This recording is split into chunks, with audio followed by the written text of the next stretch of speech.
Hello students, welcome to I exam भी। दोस्तों, मेरा नाम है Kailash Tiwari, ex F Union Bank of India. दोस्तों, अपनी आज की इस वीडियो में हम डिस्कस करने वाले हैं स्पेसिफिकली आईबीपीएस एएफओ 2022-23 के रिगार्डिंग।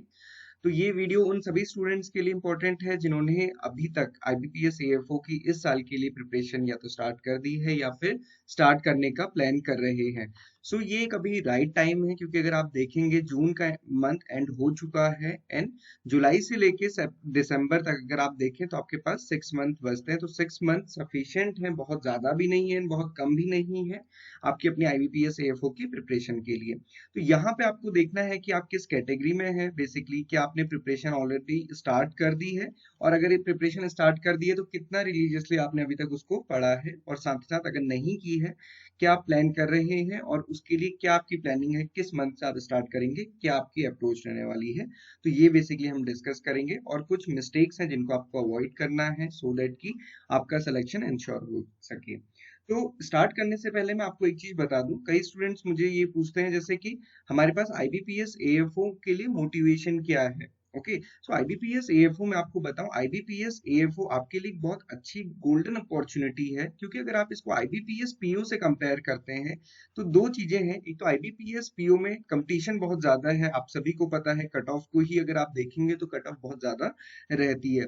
देन इसके अलावा अगर दूसरा देखेंगे पे एंड पर्क्स का, अलाउंसेस का, तो आईबीपीएस एएफओ में अगर आप ज्वाइन करते हैं, पीओ भी ज्वाइन करते हैं, दोनों में ही पोस्ट सेम होती है। स्केल 1 असिस्टेंट मैनेजर होती है, बैंक में कोई भी डिफरेंस नहीं होता, ग्रेड पे सेम होता है, सैलरी स्लिप सेम होती है। बट जो अलाउंसेस होते हैं उसमें बहुत ज्यादा फर्क होता है आईबीपीएस एएफओ के। एएफओ का अगर आप देखेंगे, क्योंकि फील्ड वर्क होता है तो एक्स्ट्रा अलाउंसेस होते हैं, और साथ ही साथ सबसे इंपॉर्टेंट है कि अगर आप किसी भी दिन, मतलब आप फील्ड में अगर विजिट करते हैं, अगर मोर देन 4 आवर अगर आपके फील्ड में विजिट में ही जाते हैं, तो आपको हाफ डे डैम अलाउंस मिलता है। ओके, सो आप ये देख सकते हैं कि यहाँ पे आपको एक्स्ट्रा बेनिफिट होता है as compared to IBPS PO. तो दोनों ही सेम है। एंड एक और बहुत बड़ा बेनिफिट है, पे पर्क्स एंड अलाउंसेस के अलावा आपको यहाँ पे अलाउंसेस ज्यादा मिलेंगे। और कई बार क्या होता है कि आपने देखा होगा आपके सीनियर से, आपके फ्रेंड्स ने, वो एक से ज्यादा ब्रांचेस में उनको अलॉट की जाती हैं। तो अब अगर वो एक से ज्यादा ब्रांचेस में अलॉट किया जाता है तो उसका अलग से फिर डैम मिलता है। तो अगेन उसमें अलाउंसेस में फर्क ज्यादा होता है, मतलब बेसिकली अगर आप कंपेयर करते हैं पीओ से, डेफिनेटली वो ज्यादा है। एंड अगर हम उसमें करियर ग्रोथ की बात करें तो आईबीपीएस एएफओ की करियर ग्रोथ ज्यादा होती है एज कम्पेयर टू पीओ, क्योंकि यहाँ पे डे वन से ही जब आप ज्वाइन करेंगे, आपकी ट्रेनिंग के बाद से ही आपको डे वन से ही क्रेडिट में वर्क करना है। क्रेडिट मतलब लोन डिपार्टमेंट में आपको वर्क करना है। पीओ या फिर जो हम जनरल बैंकिंग ऑफिसर की बात करते हैं, वो जनरल बैंकिंग के काम करते हैं, जो अकाउंट ओपनिंग या जो डेली बैंकिंग होती है वो करते हैं। बट जो आईबीपीएस एएफओ के थ्रू जाते हैं, जो एएफओ रिक्रूट होते हैं, वो लोन में और रिकवरी में वर्क करना होता है, जो बैंक का मेन, या हम कह सकते हैं जिससे कि बैंक को इनकम होती है। तो ये एक्सपीरियंस पहले दिन से ही स्टार्ट हो जाता है, तो वो आगे आपके करियर ग्रोथ में बहुत आपको पे करता है।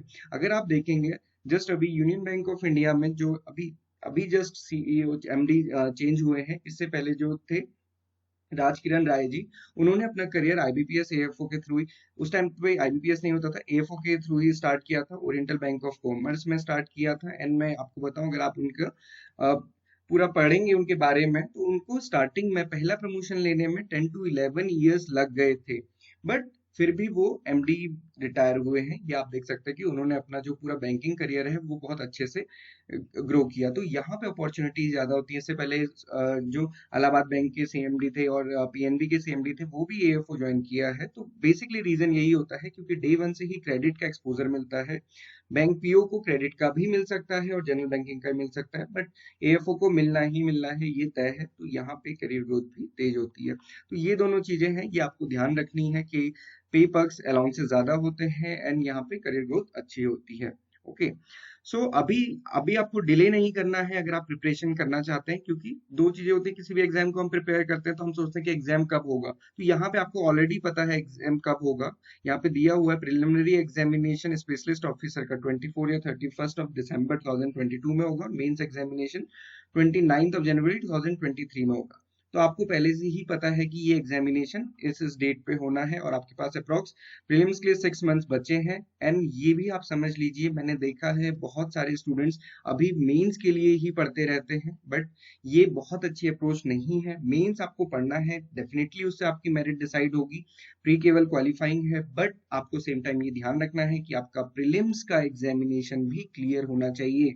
और आप उसके लिए जो सेलेक्टिव अप्रोच होती है वो बिल्कुल मत कीजिए। अगर आपको कोई ये आपको सजेस्ट करता है कि इंग्लिश में 2 से 3 मार्क्स के लिए ही पढ़ना है, तो ये बिल्कुल गलत अप्रोच है। अगर आप 2 से 3 मार्क्स के लिए ही पढ़ के जाएंगे तो आप यकीन मानिए कि आपका लेस देन 1 मार्क ही आएगा, उससे आपकी कट ऑफ नहीं क्लियर होगी।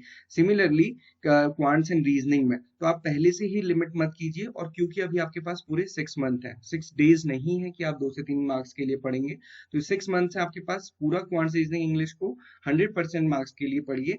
50 क्वेश्चन हर एक सेक्शन में आते हैं, तो आपको उसके लिए पढ़ के जाना, और इतना डिफिकल्ट नहीं है अभी से कि आपका बहुत टाइम जाएगा और आप नहीं समझ पाएंगे, ऐसा कुछ भी नहीं है। और मैंने पहले भी कहा है, सब्जेक्ट के वाइज पढ़िए, एग्जाम के अकॉर्डिंग मत पढ़िए। सो किसी भी एग्जाम को स्टार्ट करने के लिए आपके पास 3 स्टेप होने चाहिए। सबसे पहले कि आप प्रीवियस ईयर पेपर दीजिए। आईबीपीएस का जो मेमोरी बेस्ड पेपर है आपको मिल जाएगा, आपको हमारी साइट पे ही मिल जाएगा। एग्जाम भी पे आप जाएंगे, प्रीलिम्स का भी मेंस का भी, आप दोनों को ट्राई कीजिए, देन उसके बाद समझिए। और यहाँ पे क्या है ना, कट ऑफ का यूज यहीं पे कीजिए बस, इसके बाद कट ऑफ का यूज मत कीजिए। प्रिपरेशन के टाइम पे कट ऑफ मत देखिए। आपने प्रीवियस ईयर पेपर दिया, उसके बाद आप देखिए कि आपके कितने मार्क्स आ रहे हैं, लास्ट ईयर की कट ऑफ क्या थी, क्या आपकी जो अभी प्रोग्रेस है उसमें आप प्रीवियस ईयर की कट ऑफ क्लियर कर पा रहे हैं कि नहीं कर पा रहे हैं, ये आप चेक कीजिए। बस फिर उसके बाद उसको कट ऑफ को भूल जाइए। वो कट ऑफ कोई पैरामीटर नहीं होना चाहिए आपकी प्रिपरेशन का, क्योंकि कट ऑफ लास्ट ईयर की थी, इस साल कट ऑफ डिफरेंट होगी, पेपर के लेवल पे डिपेंड करेगी। एंड अगेन वो इसी बार डिसाइड हो सकती है, उससे पहले नहीं हो सकती है। देन सिलेबस के अकॉर्डिंग पढ़िए, सोर्सेज एंड सोर्सेज अपने फिक्स रखिए। बहुत ज्यादा सोर्सेज इकट्ठा करने की जरूरत नहीं है। एक टाइम वो था जब हम लोग प्रिपेयर करते थे तो बहुत ज्यादा डिजिटल सोर्सेज होते नहीं थे, लिमिटेड नंबर ऑफ बुक्स होती थी, हम उसी को बार बार पढ़ते थे, बार बार रिवाइज करते थे, तो इजीली सिलेक्शन होता था। आज के टाइम पे क्या होता है, कंटेंट मोर और लेस सेम है, बट इतनी सारी बुक्स हो गई हैं या फिर इतना सारा मटेरियल हो गया है, और हर कोई सोचता है कि आप हर किसी को कवर कर लें, तो वो कोई बहुत बड़ी अप्रोच या फिर बहुत अच्छी अप्रोच नहीं है। तो उससे ही बचना है, कोई भी एक सोर्स को पकड़िए और उसमें प्रिपरेशन करना स्टार्ट कीजिए।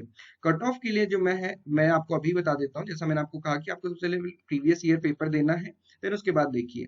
अब यहाँ पे एक चीज ध्यान दीजिएगा, जो एग्रीकल्चर फील्ड ऑफिसर की कट ऑफ थी, सेक्शनल कट ऑफ, जो इंग्लिश के लिए थी 4.75 थी, रीजनिंग के 6.5 थी, जनरल अवेयरनेस के लिए 9 मार्क्स थी। तो अगेन ये 50 क्वेश्चन यहाँ पे थे, 50 क्वेश्चन यहाँ भी थे, यहाँ भी 50 क्वेश्चन थे, बट यहाँ पे वेटेज हाफ था। तो अगर आप देखेंगे तो लेस देन 10 क्वेश्चन का ही है, तीनों में मिला के लेस देन 10 क्वेश्चन में आपका सिलेक्शन होगा, बट वहां पे आपके 50 क्वेश्चन आने हैं। तो अभी से आपको लेस देन 10 क्वेश्चन या फिर 10 क्वेश्चन को ही टारगेट नहीं करना है, आप पूरे 50 क्वेश्चंस को टारगेट कीजिए। और इतना डिफिकल्ट नहीं है कि जो पहले से बनाया हुआ है कि एग्रीकल्चर स्टूडेंट नहीं कर पाएंगे। क्वांट्स का मतलब क्वांटिटेटिव एप्टीट्यूड होता है, इसका मतलब मैथमेटिक्स नहीं होता है। 11th 12th में आपकी मैथ्स है या नहीं है, उससे कुछ भी फर्क नहीं पड़ने वाला है, क्योंकि वहां पे डिफरेंशिएशन इंटीग्रेशन होता है, वो यहाँ पे नहीं पूछा जाता है, बहुत इजी होता है, आप ट्रिक से पढ़ेंगे जरूर कर पाएंगे। सिमिलरली रीजनिंग को भी आप ऐसे ही करिए, और यहाँ पे इन पूरे मार्क्स के लिए करिए। सबसे पहले प्रीवियस ईयर पेपर दीजिए, देखिए आपके मार्क्स इतने आ रहे हैं कि नहीं आ रहे हैं, और अगर नहीं आ रहे हैं तो वहीं पे स्वॉट एनालिसिस करके अपना प्रिपरेशन वहीं से स्टार्ट कीजिए। देन अगर आप ओवरऑल कट ऑफ देखेंगे तो ओवरऑल कट ऑफ यहाँ पे 21.25 थी।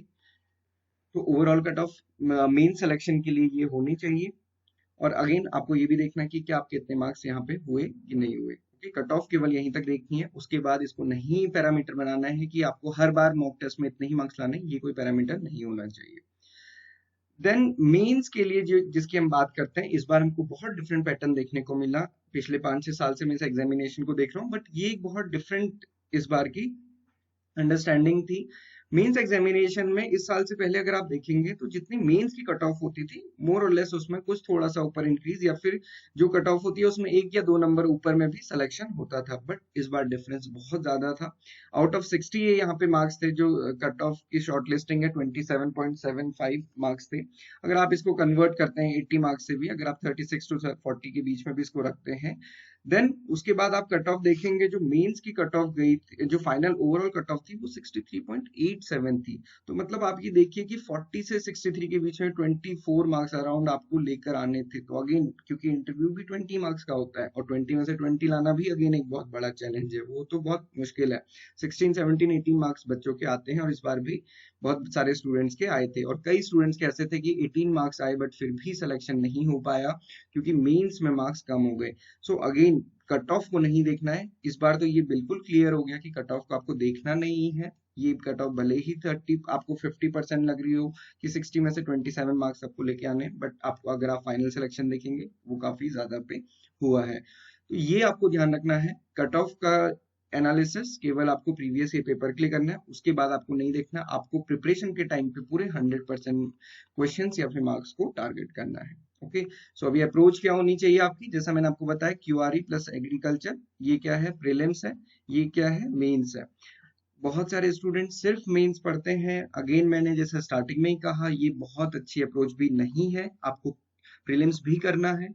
सिर्फ सेलेक्टिव अप्रोच नहीं होनी चाहिए कि नहीं मैं 10 मार्क्स तो कर ही लूंगा, चलो 10 नहीं तो 15 मार्क्स तो मैं कर ही लूंगा क्वांट्स एंड रीजनिंग में, ये अप्रोच नहीं होनी चाहिए। पूरे के लिए प्रैक्टिस कीजिए, रेगुलर प्रैक्टिस कीजिए, इतना बड़ा भी एग्रीकल्चर नहीं है कि उसको पढ़ने के लिए आपको 7 महीने चाहिए, इजीली हो जाएगा रेगुलर रिवाइज करेंगे। और खुद पे भरोसा भी रखिए, आपने बीएससी एग्रीकल्चर किया है, उन स्टूडेंट्स के लिए थोड़ा डिफिकल्ट होता है जो अलाइड साइंसेस से होते हैं, मान लीजिए आपका बीएससी फॉरेस्ट्री है, बीएससी हॉर्टिकल्चर है या फिर बीटेक एग्रीटेक है, जिनका बीएससी एजी है उनको बहुत ज्यादा घबराने की जरूरत नहीं है, आप क्यूआरई पे फोकस कीजिए। क्योंकि हमने देखा है जब प्रीलिम्स में भी कई बच्चों का बहुत 0.25 मार्क्स से नहीं सिलेक्शन होता है और उनकी मेंस की प्रिपरेशन बहुत अच्छी होती है ना, तो वो ऐसा होता है कि मेंस का प्रीलिम्स क्वालिफाई हो गया तो यहाँ पे सिलेक्शन होना पक्का है, बट यहीं पे नहीं होता है। तो आप ये समझिए कि जब आप इसी गेट में एंटर नहीं हो पाए तो आप यहाँ कैसे पहुंच पाएंगे। तो सबसे पहले इसको टारगेट करना है, भले ही ये क्वालिफाइंग है बट ये बहुत इंपॉर्टेंट रोल प्ले करेगा।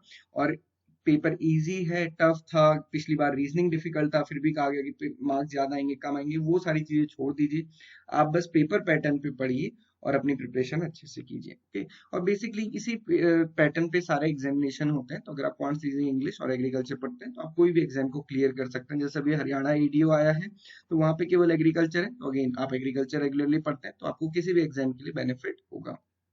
ओके, तो आईबीपीएस एएफओ को देखेंगे तो प्रीलिम्स में क्वालिफाइंग है, 50 क्वेश्चंस आते हैं क्वांट्स रीजनिंग एंड इंग्लिश के, मार्क्स इसमें 125 रहते हैं क्योंकि यहाँ पे जो इंग्लिश का वेटेज है वो 50% रहता है, मतलब 25 मार्क्स के लिए रहता है, बाकी क्वांट्स एंड रीजनिंग 50 मार्क्स के लिए। मेंस में 60 क्वेश्चंस आते हैं 60 मार्क्स के लिए, इंटरव्यू 20 मार्क्स का होता है, इसका वेटेज 80% और इसका 20% होता है। Final selection mains plus interview से होता है, आपको पता ही होगा। देन एग्रीकल्चर में क्या पढ़ना है, ये मेजरली आपको ये सारे सब्जेक्ट्स पढ़ने हैं, इनको भी डिस्कस नहीं करेंगे क्योंकि हमने सेपरेट वीडियो में किया था। करंट अफेयर्स पे जैसे आपने देखा होगा इस बार बहुत कम प्रपोर्शन था, मतलब 5 to 10% question he agriculture current affairs से थे। और उसमें भी जैसे मैंने देखा था कि इस बार स्टूडेंट्स कई बार होता है कि नाबार्ड के बैंकेबल प्रोजेक्ट्स या फिर बैंक्स की स्कीम्स पढ़ रहे हैं, तो उतना इन डेप्थ जाने की जरूरत नहीं है, आप बेसिक सी चीजें पढ़िए जो एग्रीकल्चर सिनेरियो में आपको दिख रहा है। बाकी इसको हम डिटेल में डिस्कस करेंगे कि एग्रीकल्चर में क्या पढ़ना है। अगर आपको लगता है तो आप बताइएगा कमेंट बॉक्स में, हम फिर इसको डिस्कस करेंगे। क्वांट्स में आप देखेंगे जैसे इस बार का पेपर था, डीआई का प्रपोर्शन बढ़ता जा रहा है। नंबर सीरीज क्वाड्रेटिक इक्वेशन तो रहती है बट क्वाड्रेटिक इक्वेशन पहले 5 आती थी, अभी 1 2 ही आती है, तो अगेन डीआई का प्रपोर्शन बढ़ रहा है। अर्थमेटिक क्वेश्चंस को भी आपको प्रिपेयर करके जाना है क्योंकि नंबर ऑफ अर्थमेटिक क्वेश्चंस भी बढ़ रहे हैं। डीआई अगर आप करके जाते हैं डेफिनेटली 2 से 3 डीआई भी अगर आती है जैसे इस बार भी आई थी, तो आपका 15 मार्क्स तो यहीं पे हो जाता है ना, तो आपकी जो सिक्योरिटी है वो डीआई पे ही हो जाती है, बट एडिशनली भी आपको पढ़ के जाना है। और ये मत कीजिएगा कि डीआई के अलावा आप बाकी चीज नंबर सीरीज सिंप्लीफिकेशन या क्वाड्रेटिक इक्वेशन पढ़ के जा रहे हैं, पता चला पैटर्न चेंज हुआ और ये दोनों ही नहीं पूछे और सिर्फ डीआई डीआई या फिर अर्थमेटिक रहा तो आपके लिए बहुत मुश्किल हो जाएगी। तो इसलिए पूरे ही पेपर को आपको अप्रोच करके जाना है और हर एक टॉपिक में अपनी पकड़ बना के जाना है। सिमिलरली रीजनिंग में था सिलॉग्स इनइक्वालिटीज जैसे जो इजी टॉपिक है अब इनका वेटेज कम होता जा रहा है, पजल है, सिटिंग अरेंजमेंट है, मशीन आउटपुट है, इनपुट आउटपुट, ये चीजें बढ़ती जा रही है। और blood relations, direction distances, coding and decoding, ये तो खैर आप लोग कर ही लेंगे। तो बेसिकली क्या है, कहने का मतलब ये है कि ये दोनों तो इजी पार्ट होता है, इजी या मॉडरेट टॉपिक, ये हर कोई प्रिपेयर करके जाता है, बट साथ ही साथ क्योंकि अभी 6 मंथ है तो आपको ये छोड़ के भी नहीं जाना है, अभी से ट्राई कीजिए पजल, सिटिंग अरेंजमेंट, मशीन और इनपुट।